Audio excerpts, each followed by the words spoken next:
Hello friends. Tamil Nadu mercantile bank limited అనే private బ్యాంక్‌లో కొత్తగా ఫ్రెషర్స్‌ని రిక్రూట్ చేసుకోవడం కోసం ఒక నోటిఫికేషన్ అనేది రిలీజ్ అయింది. ఇందులో వచ్చేసి 124 వేకెన్సీ అనేవి ఖాళీగా ఉన్నాయి ఫ్రెండ్స్. అన్ని వేకెన్సీలు కూడా జనరల్ కేటగిరీలోనే ఉన్నాయి. దీనికొచ్చేసి అందరూ అప్లై అయితే చేసుకోవచ్చు. ఏ కేటగిరీకి సంబంధించిన క్యాండిడేట్స్ కూడా అప్లై అయితే చేసుకోవచ్చు. ఓసీ, ఎస్టీ, ఓబీసీ, ఈడబ్ల్యూఎస్ ఇలా డిఫరెంట్ కేటగిరీస్ ఉంటాయి కదా! ఎలాంటి కేటగిరీకి సంబంధించి రిజర్వేషన్ అయితే లేదు. అందరూ అప్లై అయితే చేసుకోవచ్చు. జనరల్ కేటగిరీకి సంబంధించినవి ఉన్నాయి కాబట్టి వేకెన్సీస్. దీని గురించి మనం ఈ వీడియోలో అన్ని డీటెయిల్‌గా మాట్లాడుకుందాం ఫ్రెండ్స్. ఇక్కడ అఫీషియల్ వెబ్‌సైట్ ఏదైతే ఉందో ఇక్కడ మనకి పీడీఎఫ్ అనేది ప్రొవైడ్ చేశారు. ఈ పీడీఎఫ్‌ని డౌన్‌లోడ్ చేసి అన్ని డీటెయిల్స్‌గా చూద్దాము మనము. వీడియో స్కిప్ చేయకుండా చూడండి. అలాగే వ్యూవర్స్ ఎవరైతే కొత్తగా వచ్చారో వాళ్ళందరూ ఛానెల్‌ని సబ్స్క్రైబ్ చేసుకోండి ఫ్రెండ్స్. నేను ఈ ఛానెల్‌లో ప్రైవేట్ జాబ్స్ ఇంకా గవర్నమెంట్ జాబ్స్ సంబంధించిన వీడియోస్ రెగ్యులర్‌గా అప్లోడ్ చేస్తూ ఉంటాను. వాటికి సంబంధించిన నోటిఫికేషన్ మీకు ఇమ్మీడియేట్‌గా రావాలంటే ఛానెల్‌ని సబ్స్క్రైబ్ చేసి పెట్టుకోండి. అలాగే వీడియో మీకు హెల్ప్‌ఫుల్ అనిపిస్తే వీడియోని కూడా లైక్ చేయండి. మీ ఫ్రెండ్స్ ఎవరైనా జాబ్ సీకర్స్ ఉంటే వాళ్ళతో కూడా వీడియోని షేర్ చేసుకోండి ఫ్రెండ్స్. ఓకే. ఇప్పుడు ఈ నోటిఫికేషన్ సంబంధించిన పీడీఎఫ్ అనేది రీడ్ చేద్దాము. ఇక్కడ చూడండి ఫ్రెండ్స్. ఇక్కడ వచ్చేసి apply process starting date 28th ఫిబ్రవరి నుంచి అయితే స్టార్ట్ అయింది. 16th మార్చ్ వరకి అప్లై అయితే చేసుకోవచ్చు. ఇంట్రెస్ట్ ఉంది క్వాలిఫికేషన్ ఉన్న క్యాండిడేట్స్ అయితే 16th మార్చ్ వరకి అప్లై చేసుకోవడానికి ఛాన్స్ అనేది ఉంది. దీనికి ఫస్ట్ వచ్చేసి ఒకటి ఎగ్జామ్ అనేది కండక్ట్ చేయడం జరుగుతుంది. ఆ ఎగ్జామ్‌లో క్వాలిఫై అయిన క్యాండిడేట్స్‌కి ఒక పర్సనల్ ఇంటర్వ్యూ అనేది కండక్ట్ చేస్తారు. ఈ 2 స్టెప్స్‌లలో మీకు సెలక్షన్ ప్రాసెస్ అనేది కంప్లీట్ అయిపోతుంది. వాటికి సంబంధించిన డీటెయిల్స్ అన్నీ ఇక్కడ ఇచ్చారు చూడండి. ఆన్‌లైన్ ఎగ్జామ్ వచ్చేసి ఏప్రిల్‌లో కండక్ట్ చేస్తున్నారు. అలాగే ఎగ్జామ్ రిజల్ట్స్ వచ్చేసి మేలో డిక్లేర్ చేస్తారు. ఆ తర్వాత మీకు ఒక ఇంటర్వ్యూ అనేది కండక్ట్ చేస్తారన్నారు కదా! Personal interview. ఆ ఇంటర్వ్యూ వచ్చేసి మేలో కండక్ట్ చేస్తారు. అలాగే ప్రొవిజనల్ అలాట్‌మెంట్ వచ్చేసి జూన్ లేదా జూలైలో ఇచ్చేసి ఇమ్మీడియేట్‌గా జాయినింగ్ అనేది చేయడం జరుగుతుంది. ఓకే. ఇది వచ్చేసి సెలక్షన్ ప్రాసెస్‌కి సంబంధించిన డీటెయిల్స్. ఇక్కడ చూడండి మన ఇండియా వైడ్‌గా వేకెన్సీలు ఖాళీగా ఉన్నాయని చెప్పాను కదా! మనకు తెలంగాణ, ఆంధ్రప్రదేశ్‌లో వచ్చేసి ఆంధ్రప్రదేశ్‌కేమో 21 వేకెన్సీస్ ఖాళీగా ఉన్నాయి. అలాగే తెలంగాణకొచ్చేసి 18 వేకెన్సీ అయితే ఖాళీగా ఉన్నాయి. ఇది బ్యాంక్ కాబట్టి లోకల్ లాంగ్వేజ్ కూడా రావాల్సి ఉంటుంది. రాయడం, చదవడం, మాట్లాడడం 3 కూడా రావాలి. Regional language. ఆంధ్రప్రదేశ్ వాళ్ళకి కూడా తెలుగు రావాలి. అలాగే తెలంగాణ వాళ్ళకి కూడా తెలుగు రావాల్సి ఉంటుంది. ఇక్కడ చూడండి అన్ని జనరల్ కేటగిరీకి సంబంధించిన వేకెన్సీలే ఉన్నాయి. అన్ని 124 కూడా. సో ఏ కేటగిరీకి సంబంధించిన క్యాండిడేట్స్ అయినా కూడా అప్లై అయితే చేసుకోవచ్చు ఈ జాబ్స్‌కి.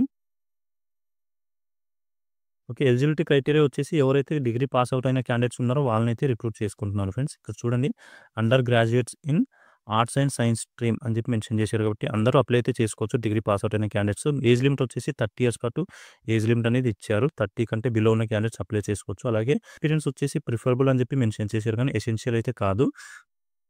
ఖచ్చితంగా ఎక్స్‌పీరియన్స్ ఉండాల్సిన అవసరం ఏమీ లేదు. ఉంటే పర్లేదు అని చెప్పి అంటున్నారు కాబట్టి ఫ్రెషర్స్ కూడా అప్లై అయితే చేసుకోవచ్చు ఈ జాబ్‌కి. సెలక్షన్ ప్రాసెస్‌లో 2 స్టెప్స్‌లలో కంప్లీట్ అయిపోతుంది అని చెప్పాను కదా! ఫస్ట్ వచ్చేసి ఒక సింగిల్ ఎగ్జామ్ అనేది కండక్ట్ చేస్తారు. ఆ ఎగ్జామ్‌లో ఎవరైతే క్వాలిఫై అవుతారో వాళ్ళని ఇంటర్వ్యూకి పిలిచి ఇంటర్వ్యూ అనేది కండక్ట్ చేయడం జరుగుతుంది. Personal interview. ఈ ఎగ్జామ్‌కొచ్చేసి ఇక్కడ చూడండి ఏ టాపిక్స్ నుంచి క్వెషన్స్ రావడం జరుగుతుంది అంటే general awareness, English language, reasoning and computer aptitude, quantitative ability, general banking. ఈ 5 టాపిక్స్ నుంచి అయితే మీకు క్వెషన్స్ అనేవి రావడం జరుగుతుంది. 150 క్వెషన్స్ ఇస్తారు. 150 మార్క్స్‌కి 2 అవర్స్ పాటు ఎగ్జామ్ అనేది కండక్ట్ చేస్తారు. ఇది పూర్తిగా ఇంగ్లీష్‌లోనే ఉంటుంది ఫ్రెండ్స్. లోకల్ లాంగ్వేజ్‌లో ఏమీ ఉండదు. ఆ తర్వాత ఈ ఎగ్జామ్ ఎవరైతే క్వాలిఫై అవుతారో వాళ్ళకి ఇంటర్వ్యూ అనేది కండక్ట్ చేస్తారని చెప్పాను కదా! ఇంటర్వ్యూ కూడా పూర్తిగా ఇంగ్లీష్‌లోనే ఉంటుంది. లోకల్ లాంగ్వేజ్‌లో ఉండడు. ఓకే. ఎగ్జామినేషన్ సెంటర్స్ వచ్చేసి మన లోకల్‌లోనే ఉంటాయి ఫ్రెండ్స్. ఎవరైతే ఆంధ్రప్రదేశ్‌కి సంబంధించిన క్యాండిడేట్స్ ఉన్నారో వాళ్ళకొచ్చేసి విజయవాడ, గుంటూరు, విశాఖపట్నం, హైదరాబాద్ వచ్చేసి మన తెలంగాణ వాళ్ళకి. ఈ 4 సిటీస్‌లో అయితే ఎగ్జామ్ సెంటర్స్ అనేవి కండక్ట్ చేస్తున్నారు మన తెలుగు వాళ్ళకి. ఓకే. రిమైనింగ్ సిటీస్ వచ్చేసి అదర్ స్టేట్స్‌కి సంబంధించినవి. ఈ జాబ్‌కి అప్లై చేసుకోవాలంటే మీకు ₹1000 పే చేయాల్సి ఉంటుంది ఫ్రెండ్స్. ప్రాసెసింగ్ ఫీజ్ వచ్చేసి ₹1000 ఉంది. ఈ ₹1000 పే చేసి మీరు అప్లై అయితే చేసుకోవాల్సి ఉంటుంది. అప్లై ప్రాసెసింగ్‌లోనే మీరు అమౌంట్ అనేది పే చేయాల్సి ఉంటుంది. హౌ టు అప్లై ఇక్కడ చూడండి ఫ్రెండ్స్. అప్లై చేసుకునడానికి వచ్చేసి ఫస్ట్ అప్లికేషన్ రిజిస్ట్రేషన్ చేసుకోవాలి మీరు. రిజిస్ట్రేషన్ చేసుకున్న తర్వాత పేమెంట్ ఆఫ్ ఫీజ్ అని చెప్పి మెన్షన్ చేశారు కదా! మీరు ఫస్ట్ ఆ తర్వాత పేమెంట్ చేయాల్సి ఉంటుంది. ఆ తర్వాత డాక్యుమెంట్స్ అనేవి అప్లోడ్ చేసి మీ అప్లై అనేది కంప్లీట్ చేయాల్సి ఉంటుంది. డాక్యుమెంట్స్ ఏ సైజులో ఉండాలి, ఏ డాక్యుమెంట్ అనేవి కూడా మనకి ఇక్కడ మెన్షన్ చేశారు. అన్ని డీటెయిల్‌గా వాటికి సంబంధించి అదే సైజులో మీరు వాటిని ఎడిట్ చేసుకొని ఆ తర్వాత అయితే అప్లోడ్ చేయాల్సి ఉంటుంది. దీనికి ఒక డిక్లరేషన్ ఫార్మ్ కూడా రాసి మీరు స్కాన్ చేసి సబ్మిట్ చేయాల్సి ఉంటుంది. ఇక్కడ మెన్షన్ చేశారు చూడండి ఇది. ఓకే. మీరు పీడీఎఫ్‌ని ఒకసారి క్లియర్‌గా రీడ్ చేశారంటే అన్నీ డీటెయిల్‌గా అర్థమైతాయి ఫ్రెండ్స్. ఇక్కడ చూడండి అన్నీ మెన్షన్ అయితే చేశారు. అప్లికేషన్ ఎలా రిజిస్ట్రేషన్ చేసుకోవాలి, ఎలా అప్లై చేసుకోవాలి అన్న దాని గురించి, పేమెంట్ ఎలా చేయాలి దాని గురించి కూడా ఇక్కడ మెన్షన్ చేశారు. ఏ డాక్యుమెంట్ ఏ సైజులో సబ్మిట్ చేయాలి, అప్లోడ్ చేయాలి, వాటి గురించి కూడా డీటెయిల్స్ అయితే మెన్షన్ చేశారు. ఒకసారి మీరు పీడిఎఫ్‌ని రీడ్ చేసి ఆ తర్వాత అయితే అప్లై చేసుకోవడానికి వెళ్ళండి.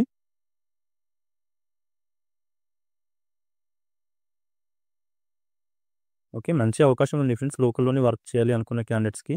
సో, క్వాలిఫికేషన్ నుండి ఇంట్రెస్ట్ ఉన్న క్యాండిడేట్స్ బ్యాంక్‌లో వర్క్ చేయాలి అని చెప్పి ఇంట్రెస్ట్ ఉన్న క్యాండిడేట్స్ అయితే మిస్ చేసుకోకండి. ఇప్పుడు మనం ఈ సాలరీ స్ట్రక్చర్ గురించి చూద్దాం ఫ్రెండ్స్. ఇక్కడ చూడండి.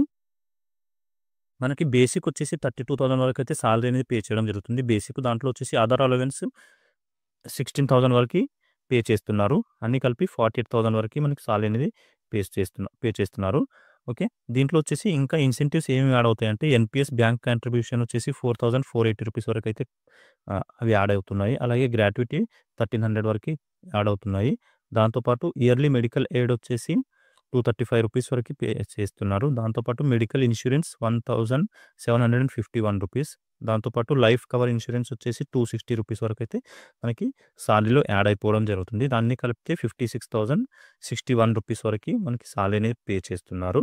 దాంతోపాటు పర్ఫార్మెన్స్ బేస్ చేసుకొని కూడా ఒక 16,000 వరకి మనకి సాలరీ అనేది పే చేయడం జరుగుతుంది. అన్నీ కలిపితే 72,000 వరకు అయితే మనకి సాలరీ అనేది పే చేయడం జరుగుతుంది ఫ్రెండ్స్. ఓకే. దీంట్లో ఇంకా మీకు ఏమైనా డౌట్స్ ఉంటే నాకు కామెంట్ చేయండి. అక్కడ నేను క్లియర్ చేయడానికి అయితే ట్రై చేస్తాను. మీరు ఒకసారి పీడిఎఫ్‌ని రీడ్ చేయండి. డౌన్లోడ్ చేసుకొని దీనికి సంబంధించిన లింక్ కూడా నేను వీడియో డిస్క్రిప్షన్‌లో మెన్షన్. ఓకే. ఇది ఫ్రెండ్స్ ఈ జాబ్ నోటిఫికేషన్ సంబంధించిన డీటెయిల్స్. ఇంకా మీకు దీంట్లో ఏమైనా డౌట్స్ ఉంటే నాకు కామెంట్ చేయండి. అక్కడ నేను క్లియర్ చేయడానికి అయితే ట్రై చేస్తాను. అలాగే వీడియోని లైక్ చేయండి. మీ ఫ్రెండ్స్ ఎవరైనా జాబ్ సీకర్స్ ఉంటే వాళ్ళతో కూడా వీడియోని షేర్ చేసుకోండి. మీకు ఈ వీడియో ఏమాత్రం హెల్ప్‌ఫుల్ అనిపించిన ఛానల్ అయితే సబ్స్క్రైబ్ చేసి పెట్టుకోండి ఫ్రెండ్స్. ఓకే. మళ్ళీ నెక్స్ట్ వీడియోలో కలుసుకుందాం. Thank you.